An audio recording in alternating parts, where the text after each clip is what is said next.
ವೀಕ್ಷಕರೇ, ಕಲರ್ಸ್ ಕನ್ನಡ ಚಾನೆಲ್ನ ಕನ್ಯಾಕುಮಾರಿ ಸೀರಿಯಲ್ನ ಮೂಲಕ ಮೊಟ್ಟ ಮೊದಲ ಬಾರಿಗೆ ಸೀರಿಯಲ್ ಲೋಕಕ್ಕೆ ಎಂಟ್ರಿ ಕೊಟ್ಟಿದ್ದ ನಟಿ ಆಸಿಯಾ ಫಿರ್ದೋಸ್ ಅವರು ಪ್ರಸ್ತುತ ಜಿ ಕನ್ನಡ ಚಾನೆಲ್ನ ಜನಪ್ರಿಯ ಸೀರಿಯಲ್ ಆಗಿರುವ ಶ್ರಾವಣಿ ಸುಬ್ರಹ್ಮಣ್ಯ ಸೀರಿಯಲ್ನಲ್ಲಿ ನಾಯಕ ನಟಿಯಾಗಿ ನಟನೆಯನ್ನ ಮಾಡ್ತಿದ್ದಾರೆ. ತಮ್ಮ ನಟನೆಯ ಮೂಲಕ ಕರ್ನಾಟಕದಲ್ಲಿ ಶ್ರಾವಣಿ ಅಂತಲೇ ಖ್ಯಾತಿಯನ್ನ ಪಡೆದಿರುವ ನಟಿ ಆಸಿಯಾ ಫಿರ್ದೋಸ್ ಅವರು ಖಾಸಗಿ ಯೂಟ್ಯೂಬ್ ಚಾನೆಲ್ ಒಂದರ ಸಂದರ್ಶನವೊಂದರಲ್ಲಿ ನಮ್ಮ ಕನ್ನಡ ಸಿನಿಮಾ ಮತ್ತು ಸೀರಿಯಲ್ ಇಂಡಸ್ಟ್ರಿಯ ಕರಾಳ ಸತ್ಯವನ್ನ ಬಯಲು ಮಾಡಿದ್ದಾರೆ. ಹೌದು ವೀಕ್ಷಕರೇ, ಖಾಸಗಿ ಯೂಟ್ಯೂಬ್ ಚಾನೆಲ್ ಒಂದರ ಸಂದರ್ಶನವೊಂದರಲ್ಲಿ ಮಾತಾಡುತ್ತಾ ನಟಿ ಆಸಿಯಾ ಫಿರ್ದೋಸ್ ಅವರು ತುಂಬಾನೇ ಕಠೋರವಾದ ಸತ್ಯಗಳನ್ನ ಬಿಚ್ಚಿಟ್ಟಿದ್ದು ಆಸಿಯಾ ಅವರಿಗೆ ಆಗಿದ್ದ ಆ ಒಂದು ಕೆಟ್ಟ ಅನುಭವದ ಬಗ್ಗೆ ಎಲ್ಲರ ಮುಂದೆ ಹೇಳಿಕೊಂಡಿದ್ದಾರೆ. ಅಷ್ಟಕ್ಕೂ ನಟಿ ಆಸಿಯಾ ಅವರಿಗೆ ಅವತ್ತು ಆಗಿದ್ದೇನು ಮತ್ತು ಯಾರಿಂದ ಆಗಿತ್ತು ಅನ್ನುವ ಡೀಟೇಲ್ಸ್ ಅನ್ನ ಈ ವಿಡಿಯೋದಲ್ಲಿ ನಾವು ನೋಡೋಣ.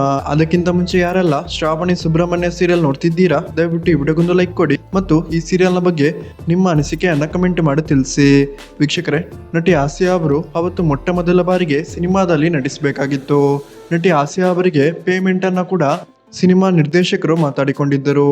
ಆದ್ರೆ ಇದ್ದಕ್ಕಿದ್ದ ಹಾಗೆ ನಟಿ ಆಸಿಯಾ ಅವರ ಬಳಿ ಆ ನಿರ್ದೇಶಕರು ದಯವಿಟ್ಟು ನನ್ನ ಫ್ರೆಂಡ್ ಆಗೋ, ನಾನು ಸಿನಿಮಾ ಶೂಟಿಂಗ್ಗೆ ಹೋದಾಗೆಲ್ಲ ನೀನು ನನ್ನ ಜೊತೆ ಬರಬೇಕು ಅನ್ನುವ ಮಾತುಗಳನ್ನ ಆಡಿದ್ರಂತೆ.